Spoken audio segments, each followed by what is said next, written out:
I tell you what, it's a little while since we've done this back in the office. Hello and welcome to the Digital Bean social media channels, I suppose. You might be on LinkedIn right now, you might be on YouTube, you might be on Facebook. Thank you for giving it a like, and make sure you do hit a like on this video as well, and check out some of our other content.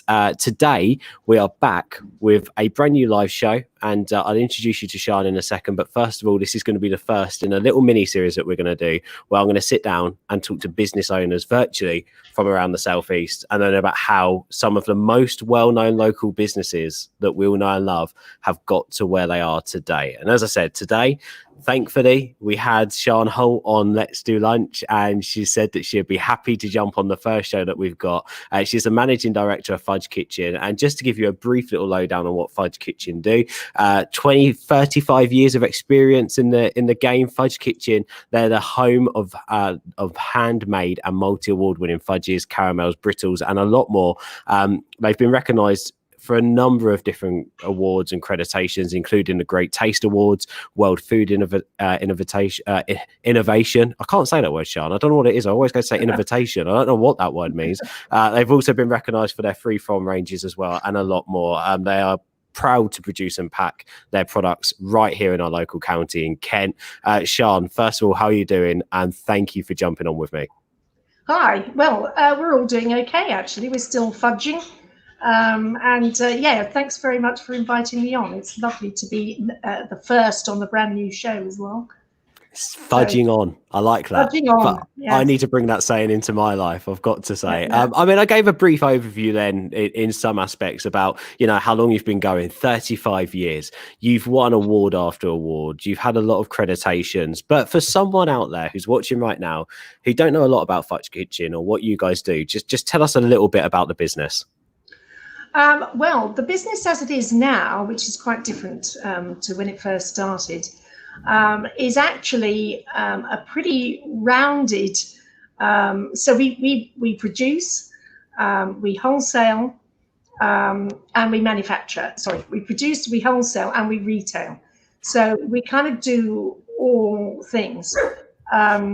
And I think that was something, that's one of the ways that the business has changed and developed as the years have gone by. I think if I summed us up in terms of our personality, I'd probably say that we were the madcap Ferrari of the fudge world.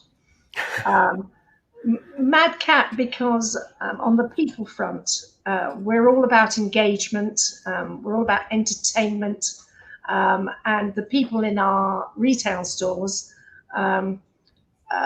give a very special type of customer service, and we have, as a result, a very strong, loyal following. So we're quite different. We've always offered free samples. We've always been engaging in a different way to standard retail. And then on the product side, almost separately in a way, obviously it goes without saying that we would say that our fudge is the best in the world, but it is pitched as being the best fudge in the world because we use the best ingredients. Our business is pretty sustainable in everything that we do, and we make a real effort and put a lot of energy into being innovative. So we are continually creating new sugar confections and packaging them in lovely boxes and delivering them as sustainably as we possibly can. So that's kind of, the ethos of who we are, really. Yeah, I mean, you mentioned there a little bit on the customer service. You've mentioned there a little bit on your billing and your branding as well as the best fudge. I mean, in terms of having that phrase and saying that, I suppose in some ways it's an amazing, I hope this comes across in the right way, an amazing level of confidence to be able to have in your team, your production staff, and your product. The fact that you can go out there and happily say, this is the best fudge you're ever going to taste. Yeah. Well, and ultimately, any product is only as good as the people who produce it, sell it, to be honest. And so people has always been at the core of what we do, really. And especially having come from retail, it's meant that it's been very useful for us as we journeyed into expanding the business into wholesaling, to understand the end consumer and how important it is to have a relationship with them. Even though through our wholesaling, we are one step removed from that, but it makes it incredibly useful to talk to our retail customers about how to sell our product and what's important and what the end consumer really wants to hear about it. So yeah, that's kind of really the core, the bricks and mortar. And of course, you're talking there about bricks and mortar. We spoke off camera a little bit about, or off live, so to speak, a little bit about the e-commerce function recently and how the business has changed. The fact is, the business must have changed a heck of a lot over the past 35 years. I mean, you can still have core foundations there, but you know, it's just going to be natural evolution of a business for things to have changed and the way you do things to have completely changed since day 2, 3, 4, or 5. But the one thing that stood out for me when I was looking through your website and doing some background, let's say resourcing ahead of this chat, was your fantastic backstory that you've got on your website, on your About Us page. I mean, there's inspiration of your product here dating back to the 1830s, I think I was reading.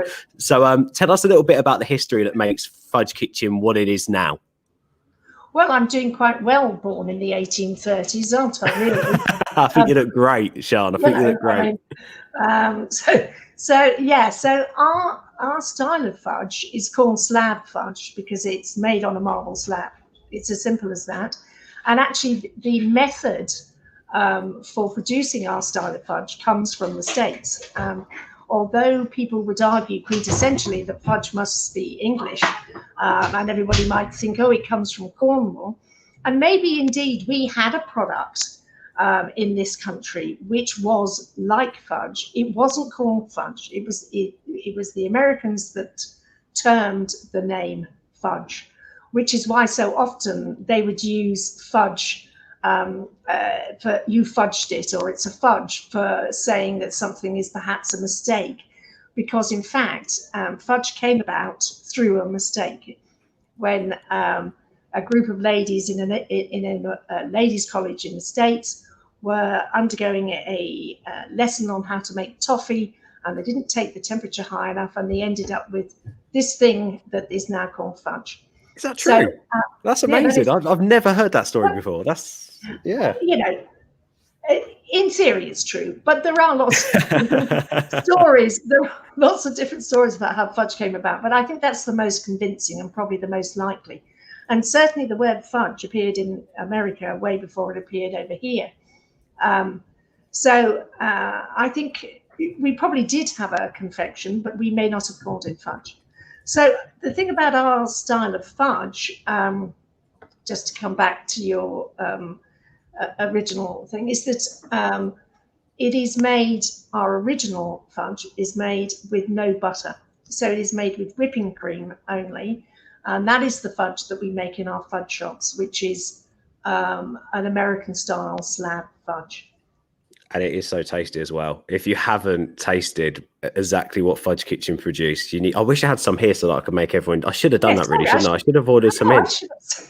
I've been a meanie. I should have sent you some, actually. Oh, well, Sian, it's never too late. I'll send you some retrospectively. Yeah, exactly. I had to push that one in there, didn't I? I mean, let's talk about this, because you made a joke. You made a joke at the start about, I look good, don't I? Putting in mind that the story started in the 1830s. But do you know what, Sian? Like, you know, I think out of everyone who we're going to have on this show, you are probably the longest reigning business owner that we're going to have on in the coming weeks. I mean, it has been, is it 38 years? Yeah, nearly. You worded that extremely kindly. Yes, it is a long time, and it's a bit of a story. It's a bit like that guy, you know, with the razors. You know, I like so much about the company. Because that's kind of what happened. Basically, I was going to say, how did that story start? Was that how it started then? Was it? Yeah, pretty much. I met a Yank who made fudge, and he said to me, I was in marketing at the time, and he said to me, I've met this guy who owns Blackpool Pleasure Beach in a bar at 4 o'clock in the morning at the International Theme Park Association meeting. We drank a bottle of whiskey, and he told me I should put one of my fudge shops in his theme park. And he said, I don't know how to go about doing that, If I send you a container with a fudge shop in it, can you sort it out? So that's literally how it started. Wow. And then I thought, oh, this is a very special and interesting thing. I think what I need to do is to buy it off them, because actually it needs a lot of changes for the UK. And in fact, what they had very different flavors to us at that time. In fact, our flavor profile was very, very traditional at that point. And they were having things like chocolate and peanut butter, which, 38 years ago, you would not have got a Brit to eat that. And so we started, so I bought the business from him, and we started by doing traditional flavors like rum and raisin, but still with a difference, because our fudge has a low fat content in comparison to most fudges. There's less caramelization. So our rum and raisin, for example, is white. We don't end up with all fudges looking like little brown squares. Can I just quickly hit on something there, Sian? Just quickly, just because I think it's great off the back of what you've just said. So you met someone in a bar at 4 o'clock in the morning and started talking about a potential business opportunity. I mean, there might have been a bit more background to it, but in terms of the story and what we've just spoken about, you've got an amazing background in marketing. But not just that, you saw this opportunity, so to speak, and you saw a product that even you just said there you would not have got a Brit eating something like that potentially before that point. Can you remember how you felt like sort of taking that business opportunity and an idea on? Was you confident from day one that you could see this potentially going somewhere quite far, spanning this long, or for you was it like, this sounds like a cool idea? Exactly. I actually think that when you are a startup, the biggest thing you have to have is energy and enthusiasm. You've got to love what it is. You've got to love the concept. You've got to love the idea. And then you just have to go for it. You can't look for the reasons why not. In fact, I would ignore all of the reasons why not, because if you stopped and you thought about any of them, you'd never start. I remember getting to the point where somebody said to me, "Oh, have you filled in your VAT return?" And I was like, "God, what's a VAT return?" But I had no idea. And so I had to ring the local VAT office up, who I remember to this day was an absolutely charming chap. And he came out and he sat down with me and he taught me how to fill in the VAT return. So, if you start by thinking of all the things that you have to do to set up a business, you just wouldn't get up. You just need energy. And the best thing is not to ask too many questions, because if you ask questions, there are usually reasons not to do something as an answer. You mentioned then about like sort of starting up a new business, the hassles, it's a new thing for you, background in marketing. So before Fudge Kitchen started again, going back to that point and knowing what you knew about setting up a new business at that time, was that something you always wanted to do? Did you always want to be a bit of an entrepreneur and own a business, or was it opportunistic for you? Well, I have to say it's a bit in my blood. My parents are serial entrepreneurs, and although my father started his life as in the army, and my mother was an army wife, she got to the point where she couldn't be doing with that anymore and said, choose the army or choose me. And they left the army, and then from there set up a huge series of businesses. I used to come home. I got sent off to boarding school because there was no time to be setting up businesses in those days and having children hanging around. So I went off to boarding school. When I used to come home at the weekends or the holidays, my bedroom would be full with everlasting batteries or peanut machines or skateboards or all sorts of whatever the latest fad was. So in the end, they actually used their hobby, which was as historians and as experts on picture postcards, to become writers and authors, mostly First, Second World War, but they also had a tour company called Major and Mrs. Holt's Battlefield Tours, and they still, even to this day, write maps and guides and all sorts of stuff. That's amazing. So I kind of had it I grew up with that kind of background of the fact that it's okay to set off and do something that seems a little bit crazy, Mhm. and to take a risk, because that is the other thing. Um, you have to you have to just take the leap. You know what it's like. Parents love giving advice, and we all love going to our parents for advice sometimes. So can you remember a situation at all? I suppose it's coming on to the highs and lows of owning a business and the hurdles you've had to jump over, but reflecting it onto the fact that you've watched your parents own businesses and you've watched it happen in the family in terms of having serial entrepreneurs to look up to when it comes to owning businesses. Do you remember ever going for advice, especially in the early days, to your parents on how to Oh, handle yes. different bits and pieces? Yes. Well, for many, many years, I would say my father was my right-hand mentor, and my mother kept me Oh, sane, to great. be honest. Yeah. And yeah, I couldn't have done it without them, really. Because, the other thing about when you set up a business, I mean, I now have a lovely husband who's incredibly supportive, but in the early days, I was in my um, early to mid 20s at the time. Don't bother to work out the calculation there, thank you.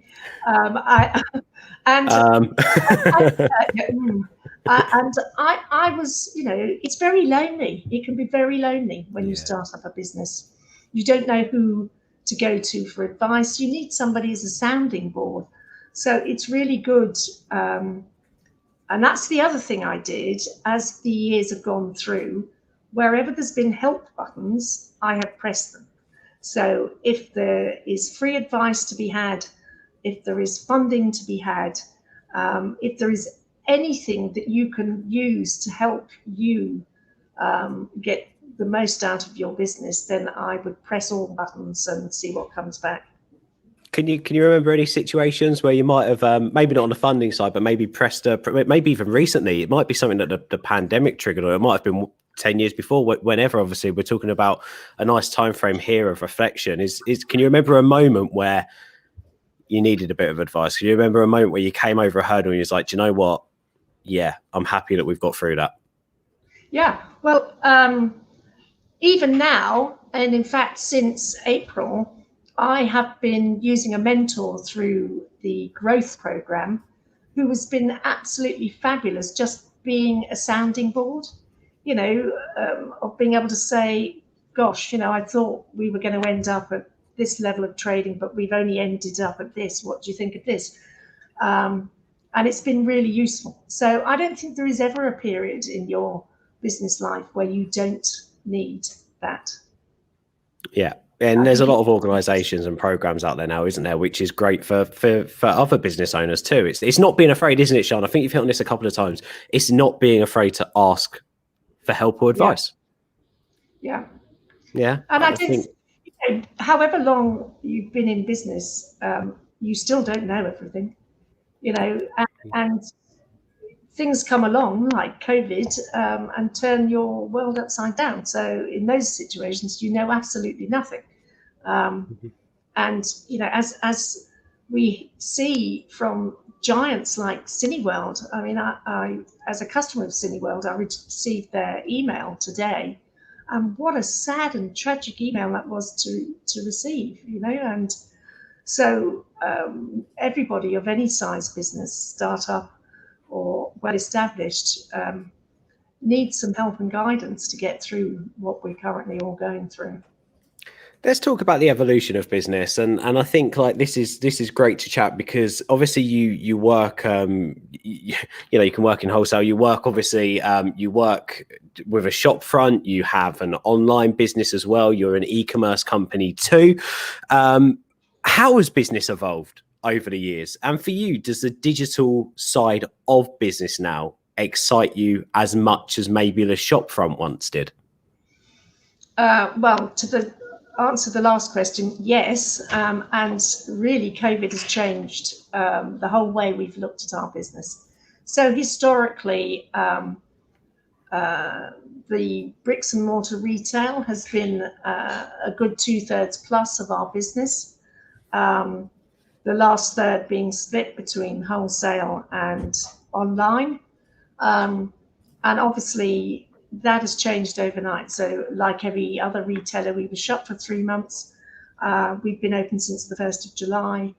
But I have no qualms about admitting to anybody that times have been tough since opening. And so far, since opening, like for like, we are trading at about 50%. And so that is a very difficult thing. We have been really lucky to have had such schemes as Flexi Furlough and the furlough scheme, and we're just getting our heads together to look at the next scheme that replaces it, because we've been very lucky that we haven't up to this point through COVID had to make anybody redundant. And that's really important to all of us in the Fudge family, because, you know, the people are at the very center of what we do. And if we can avoid that, we absolutely will. But on the upside, and thankfully everything does have a silver lining, we saw, as I was telling you, through lockdown, a huge increase in online, particularly obviously through lockdown. That massive increase has dropped back, but is still running threefold on what it normally is. And we're gearing up for a huge Christmas. Obviously, that's meant quite a lot of changes for us, but we've been able to use the spare capacity in our shops to help us fulfill the demand online. So that has been useful.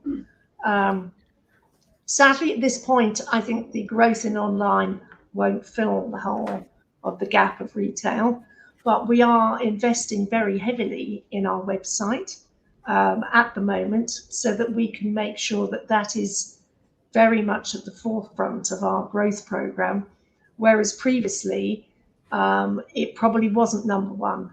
We saw it as a super additional profit center, but it wasn't as front of mind as it is now. Do you worry, Sian, as someone who's a massive, and I know by looking at your LinkedIn profile and by other chats we've had, you pioneer the high street and you've aired your views on the high street. We're going to come into more of that in a minute, but I just want to get your thoughts around the fact that just off the back of the results you're seeing, and potentially other business owners around you within the same community where you've got shop fronts and potentially seeing this as well if they've got a website, are you a bit worried that the business owners might have to start at some point making a decision whether they move solely to having a digital platform instead of having that shop front element as well? Or do you think that it's a case that they will wait to the very last minute in terms of making that decision? Because it very much, and I think people even before COVID were talking about the fact that it looks like digital, especially when it comes to retail as well, is starting to really overtake the so to speak brick and mortar stores. Yes, I think it depends the business that you're in, and I think it also depends where your retail stores are. In that respect, we're quite lucky that our retail stores are not in your average high streets. They are in what I would call destination locations, and that means that we get a visitor traffic flow, not just a local traffic flow. And although obviously traffic flow of any sort is down massively at the moment because nobody's really browsing for anything, they're doing purpose-led shopping, I do feel that over time people will still want to visit Canterbury Cathedral or the Abbey in Bath or the Castle in Edinburgh.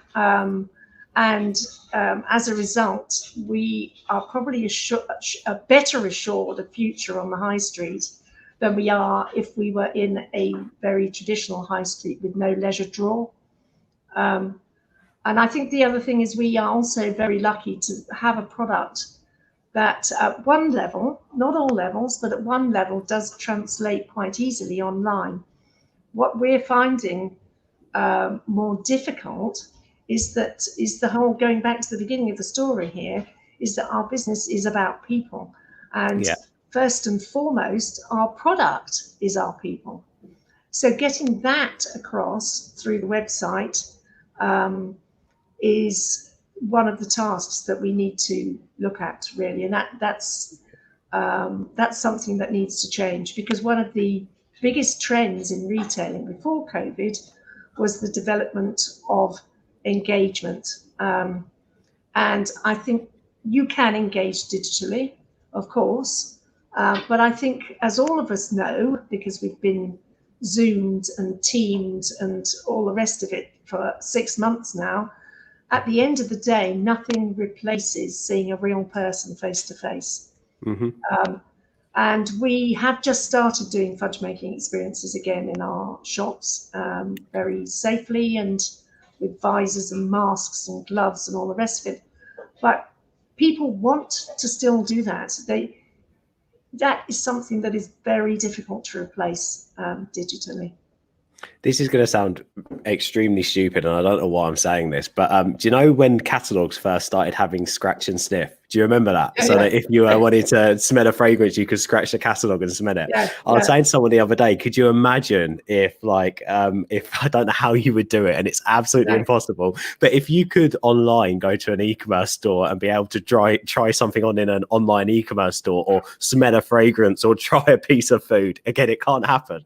But do you know what I mean? It's the ease of being able to browse and add things to a cart and order, but then also have the best of both worlds. It's so tricky. It depends what you're looking for, as you say. Are you going out and shopping for new clothes because you love the experience of trying on new outfits? If you do, then you'll go and buy from shops. You know, if you want just quick fixes and you're happy having things delivered to your door and doing it yourself, done. You can do it online. Same with food. Same with something like, you know, you guys. If you really want to go, I need some of this in my life, I've just tried a sample, the people here are great, the way they're talking about it's amazing, yeah, I'm definitely going to buy some of this. You go to a Fudge Kitchen shop front and you buy it from there. If you just want to go, I want some fudge to chill on the sofa on a Saturday night just whilst I'm watching some Netflix, then you order it online, don't you? It's merely down to the people's traits, really, isn't it? But moving on just quickly, because you mentioned there, and we're going to come back to the shop front stuff probably in just a couple of questions time. I just want to hit on how the business has scaled and changed. I mean, as you say, now it's not just about making fudge and selling it in a shop as it just was. Now there's so many different elements. You've got the online e-commerce, you've got the fudge making experiences as well. To do those things, you've had to buy more stores, you've had to invest more digitally, you've had to potentially get a bigger factory or you know, fudge making area, or, you know, whatever you want to call it.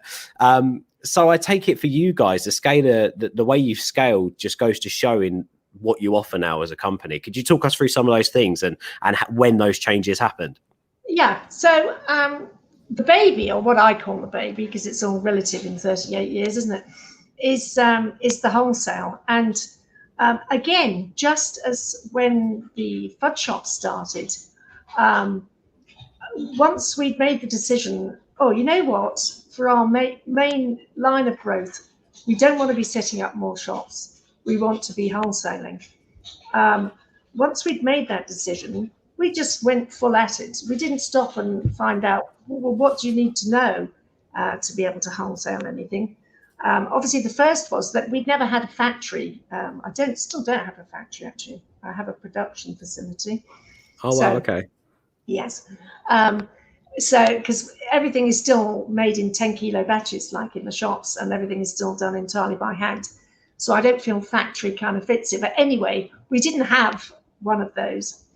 And I remember the first day that all this, we started wholesaling in the September 2011, and we'd finally got a range together, and we went to the specialty fine food fair that we'd never been to before, took a stand, and thought, okay, this is going to be our route to market. We made the different types of products and different fudges in our York shop and in our Canterbury shop, and we got through that Christmas on just a wing and a prayer, to be honest. We were packing pallets on the outside of the York shop on the cobbled streets in the pouring rain. We had a little system which involved a series of bells, because we had the production on the 3rd floor at the top, and we couldn't put the pallet together until the driver actually arrived. And so somebody at the bottom would ring the bell, which would go to the second first floor, and everybody. This is apparently how Amazon works now. Apparently they nicked your idea, Sian. Oh dear. And so basically it will be, pallet. Everybody would go to their pallet position, and pallet would come out the back, and somebody else would get the wrap, and somebody else would bring the product down, and we'd wrap the pallet, and off it would go. So we got through Christmas like that, and then we thought we're either going to do this thing properly or we're not, because putting pallets together in the rain and then having white van man come over and knock it all over was just absolutely hopeless. So with the help of the Regional Growth Fund, we took over Unit 1 in Aylsham, where we have our production facility now. And Ariane, who has been with me for about 15 years, she moved over from the Canterbury shop to become production site manager. And neither of us had any idea what that actually was at the time. We moved all the stuff from York and Canterbury into Aylsham, and then we realised that we got the little pallet truck stuck in a corner, and we couldn't move because we blocked the pallet truck in. And so our first lesson was we need to plan the production site better and have shelving and systems. So that has probably been the biggest learning curve. Was just suddenly growing up and working out how to run a production facility, and then becoming efficient. Not all sitting around in little chatty groups like we're a WI knitting meeting, but having production lines that work efficiently. And we had some help with that to work out what lean manufacturing was, and indeed how to plan production in a fudge shop. We walk into the fudge shop and you look in the counter and you say, "Ooh, I think I need to make more vanilla today."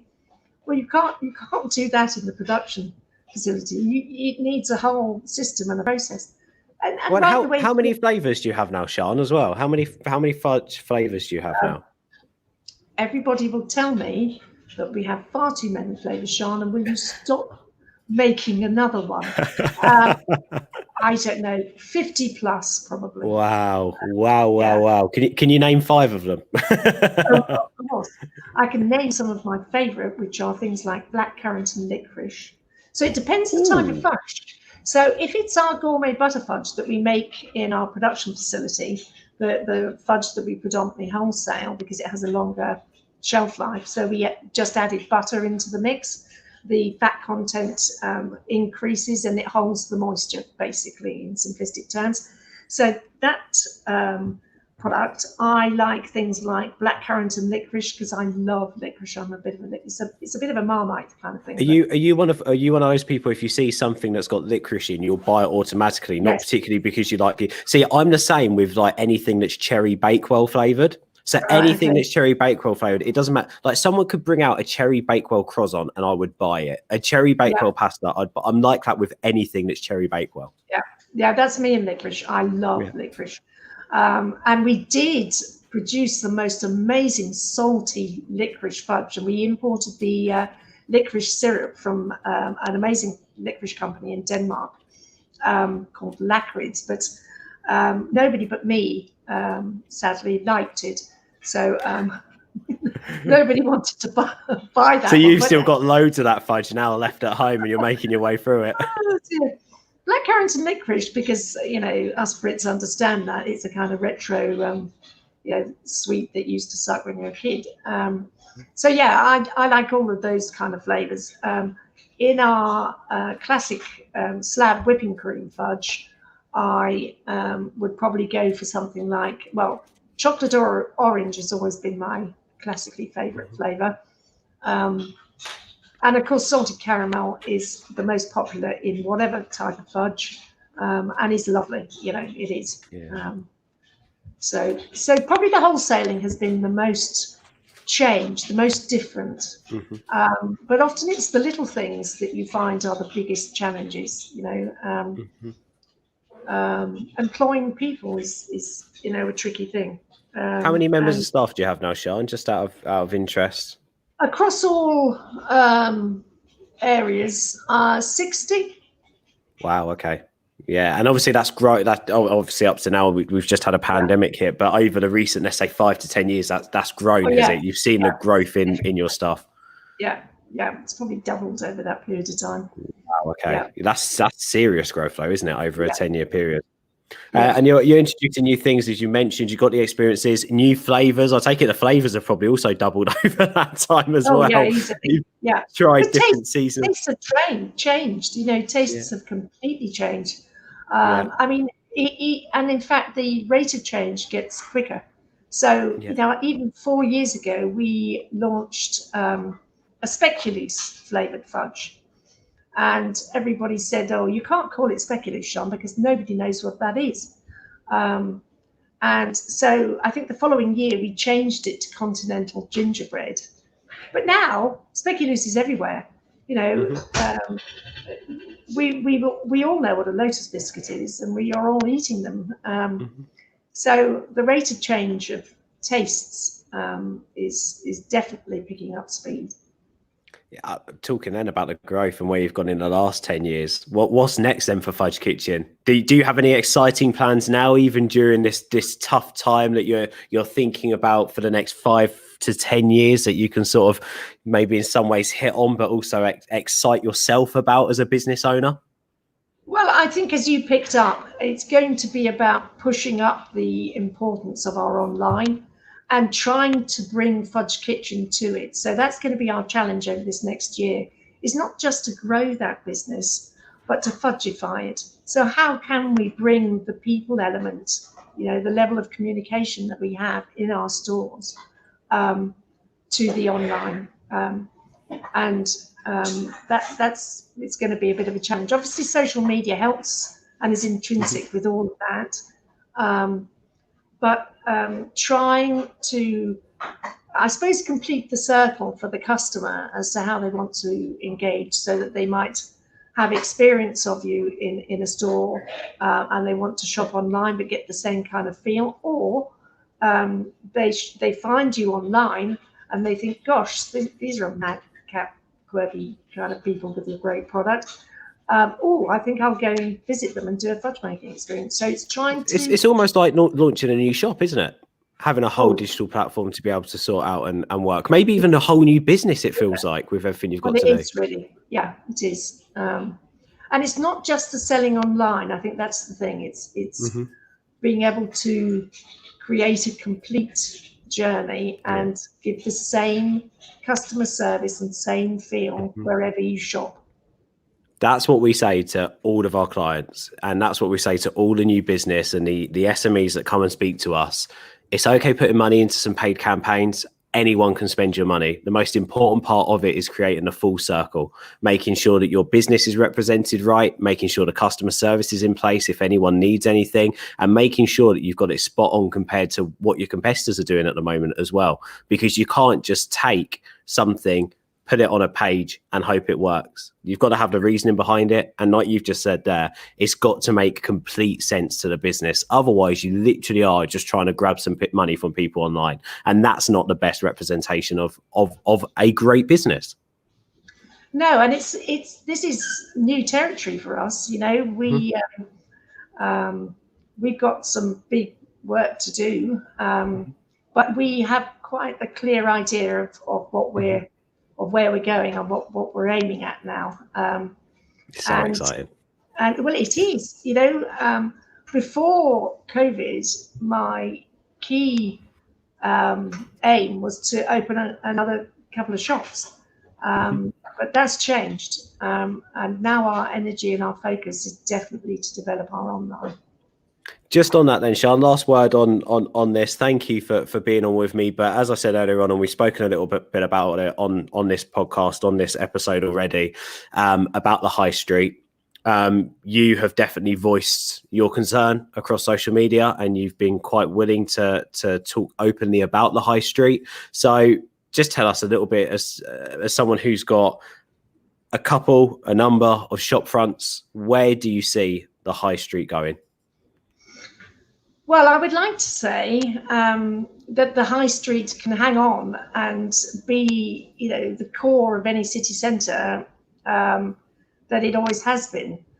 But it is totally and utterly going to depend on the role and the attitude of the landlords.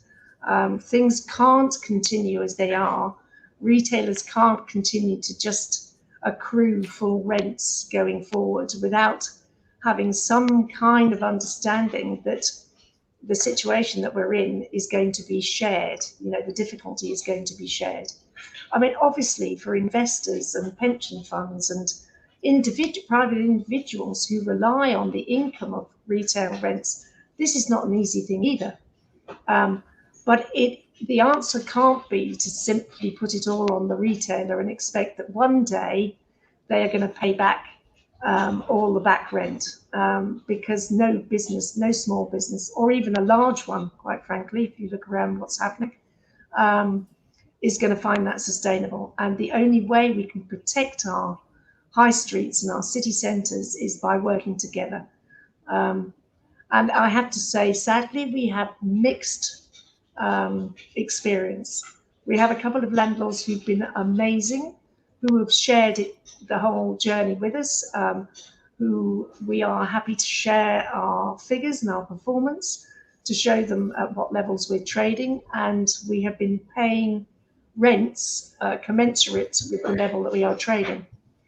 And we have others, sadly, some very local ones, who have not been as understanding, and who continue to feel that if they simply defer and the debt builds, that one day we will be able to pay back all the rent.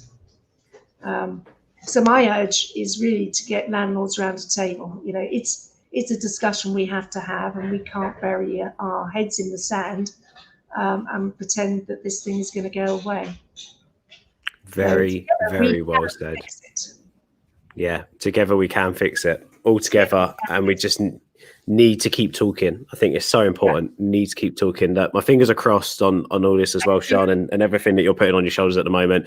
Sian Holt, the founder of Fudge Kitchen. Sian, thank you for coming on Scale Up Stories. Not at all. Thank you. Thanks for having me. And I'll send fudge. Sorry. Please do. Okay.